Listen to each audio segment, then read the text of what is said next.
Hello बच्चों, कैसे हो आप सब। उम्मीद करते हैं आप लोग अच्छे होंगे। मैं हूं कुमार हीरो सर और आज मैं आप लोगों के लिए बताने वाला हूं क्लास 10th मैथ्स के लिए क्वाड्रेटिक इक्वेशन यानी कि द्विघात समीकरण, जो आप लोग के क्लास 10th मैथ्स का ये चैप्टर नंबर 4 है।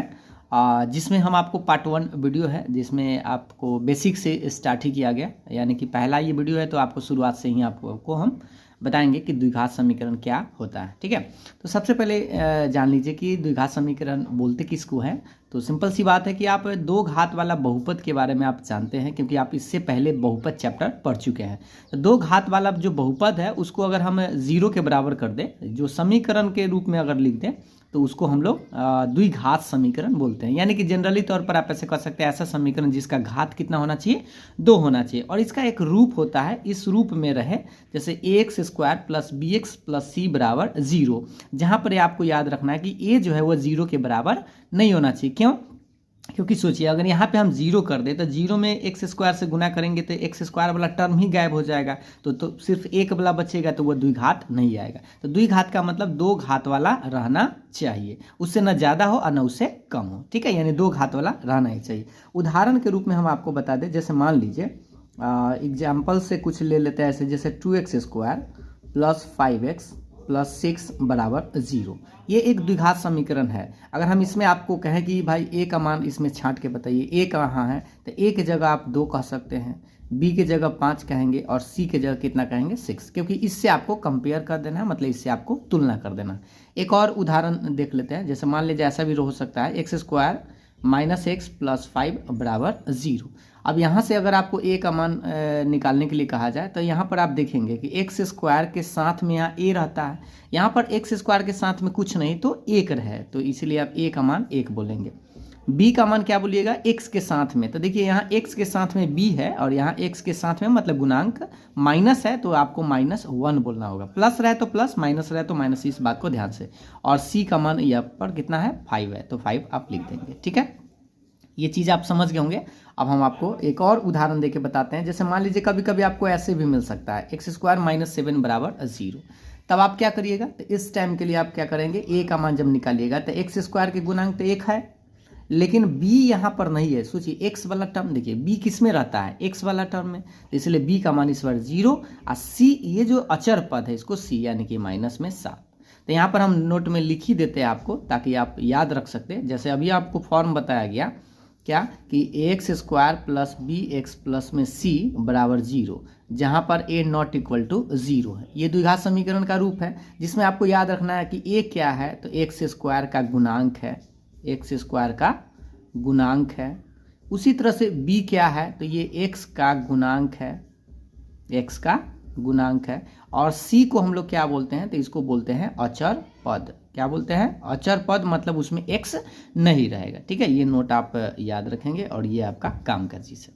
तो यहाँ तक आप ये समझे अभी कि द्विघात समीकरण किसको बोलते हैं और द्विघात समीकरण का रूप क्या होता है। ये रूप जरूर आप याद रखिएगा, क्योंकि इससे आपको ऑब्जेक्टिव क्वेश्चन तुरंत बन जाएगा। ठीक है, अब चलिए हम आपको कुछ उदाहरण देके बताते हैं किस तरह के प्रश्न जो है आपसे पूछा जाता है। जैसे अगर आप बुक में देखेंगे तो आपको ऐसे प्रश्न बहुत सारा देखने को मिलेगा कि निम्नलिखित में कौन द्विघात समीकरण है अथवा नहीं है। यानी कि पहले आपको पहचान करना है कि यह द्विघात समीकरण है कि नहीं। तो इसको बनाते कैसे, तो सबसे पहले हम इसको सोल्व करेंगे और देखेंगे कि यह इस फॉर्म में नज़र आ रहा है कि नहीं। ये जो आपको रूप बताया गया, a x square plus b x plus c बराबर 0, जहाँ a नॉट इक्वल टू 0, इस फॉर्म में अगर है तो समझिए वह द्विघात समीकरण है, अन्यथा नहीं है। तो चलिए अब इसको थोड़ा सा बना के आपको देखना होगा।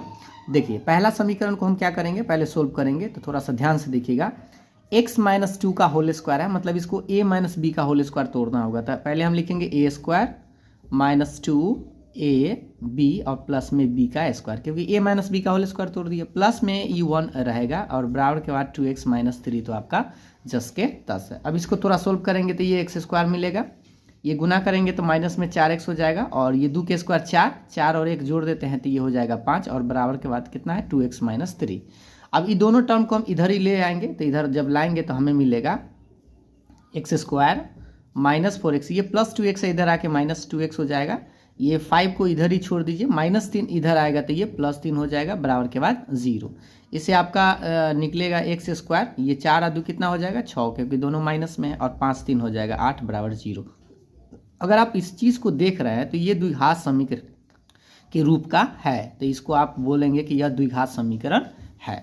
ठीक है, इसमें तो कोई दिक्कत नहीं होना चाहिए, क्योंकि ये जो है, ये जो अभी हम आपको फॉर्म बताएं x square plus b x plus c बराबर 0, इसके रूप का नज़र आपको आ रहा होगा, तो ये द्विघात समीकरण है। उसी तरह से कुछ और प्रश्न है जो एक दो और बताते हैं जिससे कि आपको और समझ में आ जाए। जैसे यहाँ पर ये प्रश्न देख पा रहे होंगे, सवाल नंबर 2 कि ये द्विघात समीकरण है कि नहीं, तो इसको अगर आपको सोल्व करने के लिए कहा जाए या डायरेक्ट आपको ऑप्शन ऑब्जेक्टिव के रूप में रहे तो आप बता सकते हैं। पहले इसको गुना करेंगे, ब्रैकेट तोड़ेंगे, तो एक्स में 1 से तो एक्स स्क्वायर होगा, प्लस एक्स में 1 से तो एक्स होगा, और प्लस में ये 8 रहेगा। इधर आप a plus B into A minus B लगा सकते हैं, या आप ब्रैकेट तोड़ भी सकते हैं डायरेक्ट। तो A square minus B square हम लगा दिए, क्योंकि a plus B into A minus B क्या होता है, A square minus B square. अब देखिए एक्स स्क्वायर से एक्स स्क्वायर को इसको आप काट सकते हैं, तो आपके पास क्या बचेगा, एक्स प्लस ये 8 और बराबर के बाद ये कितना है, 2 का स्क्वायर 4 होता है, लेकिन ये -4 होगा। -4 को इधर लाएंगे तो हमें मिलेगा x प्लस ये -4 इधर आके +4 हो जाएगा, तो 8 प्लस में 4 बराबर 0। डैट इम्प्लाइज इससे हमें मिलेगा x प्लस 12, 8 4 12 होता है बराबर 0। अब इस समीकरण को अगर आप देखिएगा तो ये द्विघात समीकरण नहीं है। क्यों? क्योंकि एक्स स्क्वायर वाला टर्म नहीं है, तो ये आप कह सकते हैं कि ये द्विघात समीकरण नहीं है। ठीक ना, ये द्विघात समीकरण आपका नहीं है, कोई दिक्कत नहीं है। चलिए अब तीसरा प्रश्न पर देखते हैं ये है कि नहीं, तो इसको भी उसी तरह से आप सोल्व करिए। तो ध्यान से देखिएगा तीसरा सवाल, इसमें जब गुना करेंगे तो ये हमें मिलेगा 2x स्क्वायर, और इसमें जब गुना करेंगे तो 3 में 1 से 3x होगा, बराबर के बाद आपके पास x स्क्वायर प्लस 1 है।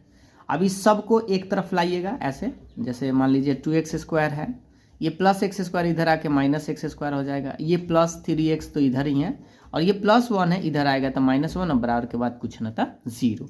अब इसको थोड़ा सा सोल्व करिए, तो ये 2 एक्स स्क्वायर में से 1 घटेंगे तो एक एक्स स्क्वायर आएगा, और प्लस में 3x माइनस में 1 बराबर 0। तो ये भी आपका क्या कहेंगे, ये द्विघात समीकरण के रूप का है, तो इसको आप कह सकते हैं द्विघात समीकरण है।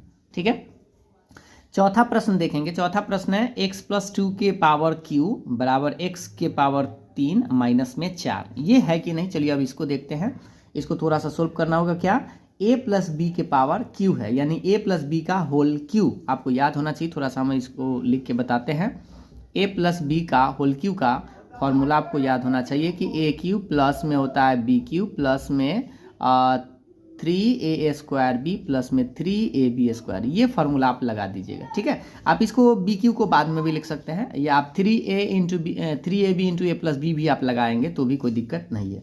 इसको तोड़िए थोड़ा सा, तो ए क्यू पहले प्लस में बी क्यू आप लिखेंगे, तो यानी 2 का क्यूब, प्लस में 3a स्क्वायर मतलब एक्स स्क्वायर इंटू बी यानी 2, प्लस में अब क्या होता है देख लीजिए 3ab स्क्वायर मतलब 3 a की जगह x है, b की जगह 2 स्क्वायर। ठीक है, और बराबर के बाद ये हो गया, ये 4 गो 1 2 3 4 गो टर्म आ गया ये वाला। ठीक है, अब बराबर के बाद जो है वो आपके पास एक्स क्यू माइनस 4 तो 10 के 10 रहेगा। अब इसको तोड़िए, ये एक्स क्यू से एक्स क्यू आप इसको काट सकते हैं। क्यों? क्योंकि ये प्लस में है, ये प्लस में भी उधर है, तो इधर आएगा तो माइनस में तो कट जाएगा। अब इसको तोड़ लीजिए, कितना आएगा 8, तो इसको सबसे पहले इसको लिखते हैं, ये कितना आएगा 3 दूनी 6 यानी 6 एक्स स्क्वायर लिख सकते हैं। अब इसको थोड़ा सा गुना करिए, 2 के स्क्वायर पहले 4 4 3 12 12 में 1 से तब 12x रहेगा, और ये प्लस में आपका 2 के क्यू कितना होता है 8 होता है, और ये -4 इधर आके +4 हो जाएगा, बराबर के बाद कुछ न था 0। अब इसको थोड़ा सा इधर ही सोल्व करते हैं, तो इसको लिखेंगे, देखिए 6x स्क्वायर ये 12x रहेगा, और ये 8 4 कितना होता है 12 यानी 12 बराबर 0। तो ये द्विघात समीकरण के रूप का है। चाहे तो इसमें से अगर आपको कॉमन दिखे, हम बाद की बात करते हैं, जैसे मान लीजिए जब सॉल्व करेंगे इसको तो आप कॉमन अगर लगे तो आप कॉमन भी आप ले लीजिएगा। जैसे इसमें हम 6 कॉमन ले सकते हैं, तो एक्स स्क्वायर प्लस 6 दूनी 12 और प्लस में 6 दूनी 12, इस तरह से आप लिख सकते हैं। 6 को आप 0 के बट्टा में भेज देंगे तो आपको मिलेगा x square plus 2x plus में 2 बराबर 0, और ये आपका आंसर है। तो ये द्विघात समीकरण का रूप में है। ठीक है, तो हमें लगता है कि अभी आप बहुत सारा सवाल देखकर आप पकड़ पाए होंगे कि द्विघात समीकरण के रूप का है अथवा नहीं है। उसके बाद एक और इस टाइप का प्रश्न देख लेते हैं, 5वां नंबर। ये सवाल आपके सामने ये दिख रहा है, इसको भी आपको खुद से सोल्व करके बताना है कि ये द्विघात समीकरण के रूप का है कि नहीं। अगर नहीं आपसे बने तो हम इसको एक शॉर्ट वीडियो में इसको बता देंगे। ठीक है, आप वैसे ही करिएगा, ब्रैकेट तोड़कर एक तरफ करिएगा, और अगर इसके रूप का आ जाए, जैसे द्विघात समीकरण के रूप के आए तो हाँ, अन्यथा नहीं होगा। ठीक है, चलिए, अब इसी में आपको अगर एक्सरसाइज में देखेंगे तो कुछ इस तरह के प्रश्न भी आपको नज़र आ सकते हैं। जैसे हम आपको दिखाते हैं, कुछ इस तरह से आपको देखने को मिल सकता है। जैसे देखिएगा,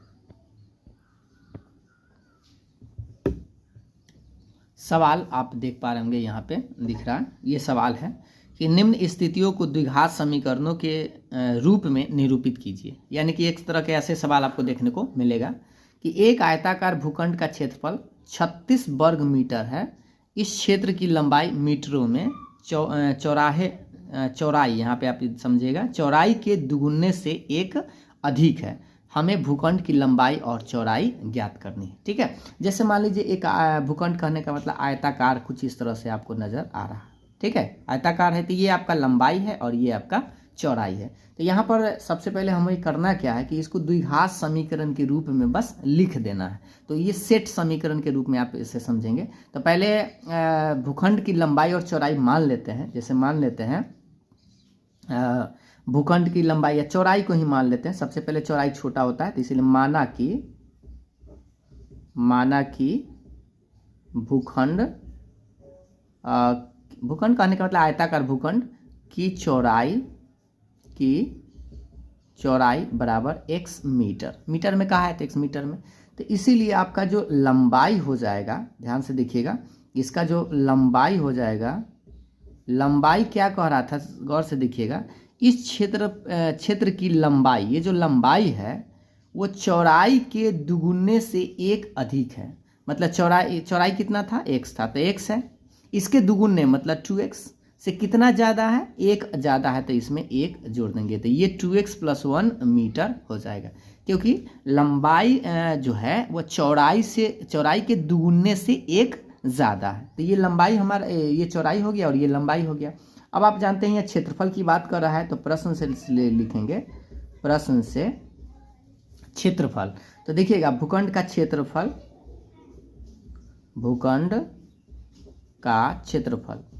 यहाँ पर आप ऐसे लिख सकते हैं, आयताकार भूखंड का क्षेत्रफल कितना दिया हुआ है, 36 वर्ग मीटर, मतलब मीटर स्क्वायर। और अभी आप जानते हैं कि क्षेत्रफल का क्या फॉर्मूला था, L गुने B, लंबाई गुने चौड़ाई, बराबर में रहेगा 36 मीटर स्क्वायर।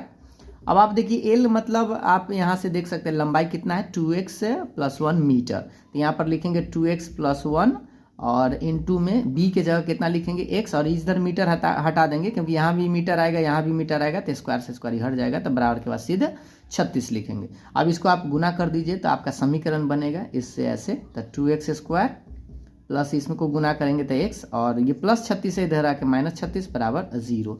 और ये आपका द्विघात समीकरण के रूप में आ चुका है कि 2x² + x -36 बराबर 0। इसको आप फैक्टर कर सकते हैं, जो कि आगे चल के आपको बताया जाएगा कि फैक्टर कैसे करते हैं या x का मान इसका कैसे निकालते हैं। फिलहाल यहाँ तक इस प्रश्न का आंसर यहीं तक छोड़ देना है, क्योंकि कह रहा था द्विघात समीकरण के रूप में आपको बस निरूपित कर देना है। एक और इस तरह के प्रश्न आपको बता देते हैं जिससे कि आप अपने बुक का प्रश्न ऐसे बना पाएंगे। जैसे प्रश्न आप देख पा रहे होंगे, दो क्रमागत धनात्मक पूर्णांकों